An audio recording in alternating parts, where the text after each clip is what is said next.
Assalamualaikum warahmatullahi wabarakatuh. Innal hamdalillah nahmaduhu wa nasta'inuhu wa nastaghfiruh wa na'udzu billahi min shururi anfusina wa min sayyiati a'malina. May yahdihillahu fala mudhillalah wa may yudlil fala hadiyalah. Asyhadu an la ilaha illallah wa asyhadu anna Muhammadan abduhu wa rasuluh. Allahumma shalli wa sallim ala Muhammad wa ala ali wa ashabihi. Amma ba'du.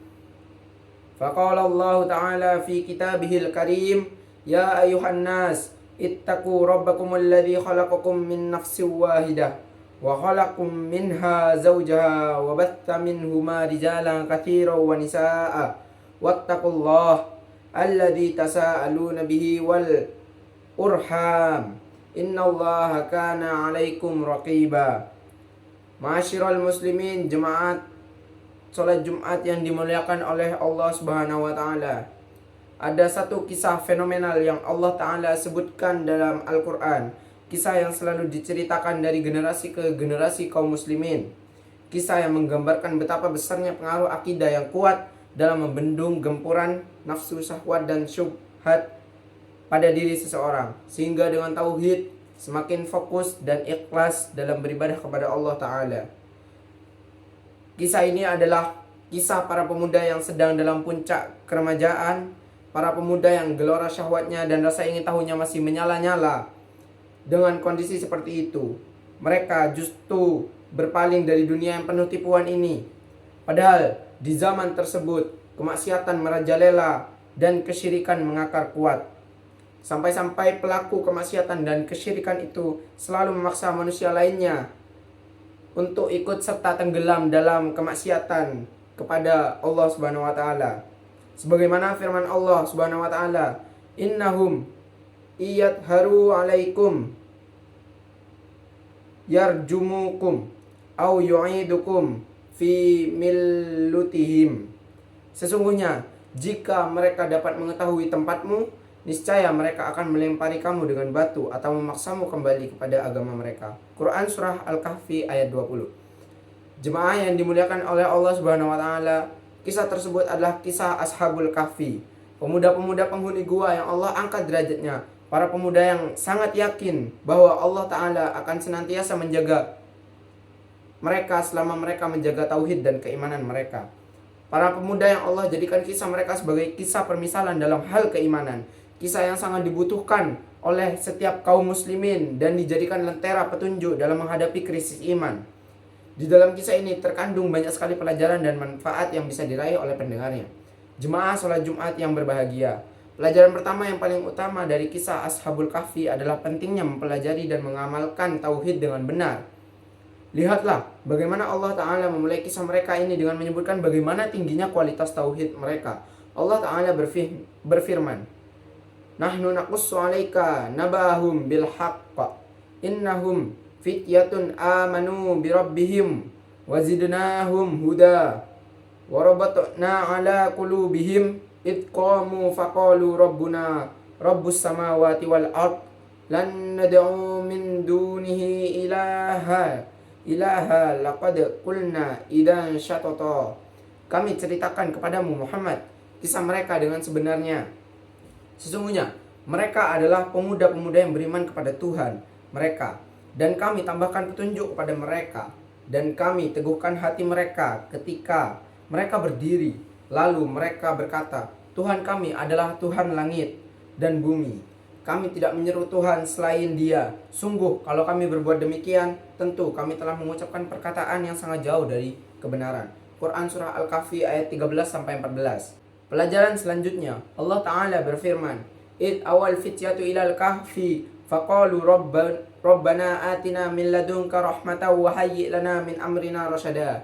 Ingatlah ketika pemuda-pemuda itu berlindung ke dalam gua, lalu mereka berdoa, ya Tuhan kami, berikanlah rahmat kepada kami dan sisimu, dan sempurnakanlah petunjuk yang lurus bagi kami dalam urusan kami. Quran Surah Al-Kahfi ayat 10. Para pemuda tersebut mengajarkan akan pentingnya senjata doa bagi orang-orang yang saleh dan para pendakwah. Para pemuda penghuni gua ini berdoa meminta dua perkara yang sangat penting, yaitu rahmat, kasih sayang Allah Ta'ala, serta petunjuk Allah bagi mereka. Dua perkara yang sangat dibutuhkan oleh orang-orang soleh dan para pendakwah. di saat menghadapi cobaan dan ujian. Dua perkara yang menjadi senjata di saat fitnah dan perpecahan marak terjadi. Jemaah yang dirahmati Allah Ta'ala, di antara faedah lainnya adalah Allah Ta'ala menyematkan sifat pemuda untuk para penghuni gua tersebut sebagai bentuk pujian kepada mereka dan menunjukkan betapa mulianya masa muda bagi seseorang. Masa muda jika dimanfaatkan untuk kebaikan seperti hidup berdampingan dengan Al-Quran atau menyibukkan diri dengan ibadah dan amal, maka balasannya pada hari kiamat adalah mendapatkan naungan Allah Ta'ala. Pada hari tersebut tidak ada yang dapat menaungi seseorang pun kecuali Allah Ta'ala. Nabi SAW bersabda, Sab'atu yudilluhumullah fi dillah yawma la dilla illa dilluh wa syabbu nasya'a fi ibadati rabbih. Ada 7 golongan yang akan mendapatkan naungan Allah Ta'ala pada hari di mana tidak ada naungan kecuali naungannya. Di antaranya seorang pemuda yang tumbuh dewasa dalam beribadah kepada Allah. Hadis riwayat Bukhari nomor 660 dan Muslim nomor 1031. Sungguh merupakan kemuliaan bagi setiap pemuda yang menjaga masa mudanya, menghabiskan untuk ketaatan kepada Allah Ta'ala. Terlebih jika dia hidup di zaman dan lingkungan yang tersebar di dalamnya fitnah, syubhat dan syahwat. Sungguh merupakan karunia Allah Ta'ala dan hidayahnya apabila ada seorang pemuda yang mampu menjaga dirinya dari terjangan ombak fitnah ini. Semoga Allah Ta'ala senantiasa menjaga pemuda-pemuda kaum muslimin, anak-anak kita, generasi penerus kita dari terjatuh ke dalam jurang fitnah, menjaga mereka dari kesyirikan, kemaksiatan, dan hal-hal yang tidak bermanfaat. Semoga Allah jadikan para pemuda kaum muslimin saat ini memiliki keimanan layaknya para pemuda di zaman Nabi SAW.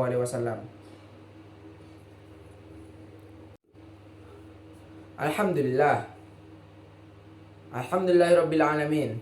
Wassalatu wassalamu ala asrafil anbiya'i wal mursalin Sayyidina Muhammadin wa ala alihi wa ashabihi ajma'in. Amma ba'du. Ma'asyiral muslimin rahimakumullah yang dimuliakan Allah Ta'ala. Allah Ta'ala berfirman, wa nazzalna 'alaikal kitaba tibyanan lakulla syai'in wa hudaw wa rahmah wa busyra lil muslimin. Dan kami turunkan kepadamu Alkitab, Al-Quran, untuk menjelaskan segala sesuatu dan petunjuk serta rahmat bagi orang-orang yang berserah diri. Quran Surah An-Nahl ayat 89. Begitu lengkapnya Al-Quran ini, sampai-sampai di dalam kisah Ashabul Kahfi ini terdapat penjelasan penting yang berhubungan dengan ilmu kedokteran.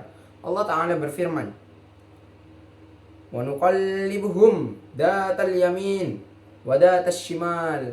Dan kami balik-balikan mereka ke kanan dan ke kiri. Quran Surah Al-Kahfi ayat 18. Ayat ini menjelaskan pentingnya membolak-balikkan posisi orang sakit yang sudah tidak bisa bergerak dan hanya diam di kasur saja. Hikmahnya agar zat garam yang terkandung dalam tubuh orang sakit tersebut tidak mengendap di satu sisi saja, karena itu akan menyebabkan penggerusan dan pembusukan. Para ahli medis menjelaskan bahwa apabila pembusukan itu sudah terjadi, maka itu termasuk cedera dan penyakit yang sulit untuk diobati. Masyiral muslimin, jemaah Jumat yang dimuliakan Allah Subhanahu wa taala. Di ayat selanjutnya Allah Ta'ala berfirman, wa kadzalika ba'atnahum liyatasaalu bainahum qala qailum minhum kam labithtum qalu labithna yawman aw ba'da yawm qalu rabbukum a'lamu bima labithtum fab'athu ahadakum wa biwarakikum hadi ilal madinati falyanzur ayyuha azka ta'aman falyatikum birizkim min. Dan demikianlah kami bangunkan mereka agar di antara mereka saling bertanya. Salah seorang di antara mereka berkata, sudah berapa lama kamu berada di sini? Maka mereka menjawab, kita berada di sini sehari atau setengah hari.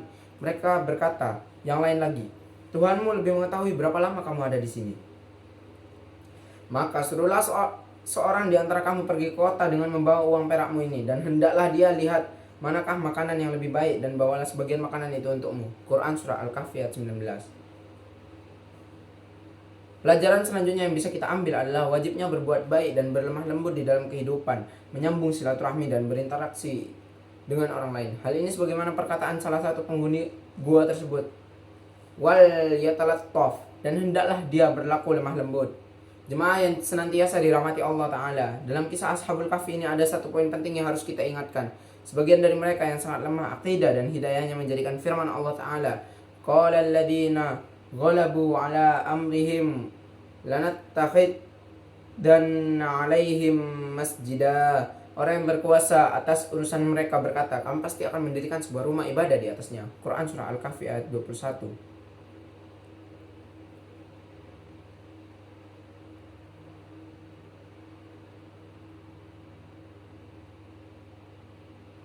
Jemaah yang senantiasa dirahmati oleh Allah Subhanahu wa taala. Qala Allah Ta'ala fil Qur'anil Karim, a'udzu billahi minasyaitonir rajim. Innallaha wa malaikatahu yusholluna 'alan nabi, ya ayyuhalladzina amanu shallu 'alaihi wa sallimu taslima. Allahumma shalli 'ala Muhammad wa 'ala ali Muhammad kama shallaita 'ala Ibrahim wa 'ala ali Ibrahim wa barik 'ala Muhammad wa 'ala ali Muhammad kama barakta 'ala Ibrahim wa 'ala ali Ibrahim fil 'alamin innaka Hamidum Majid.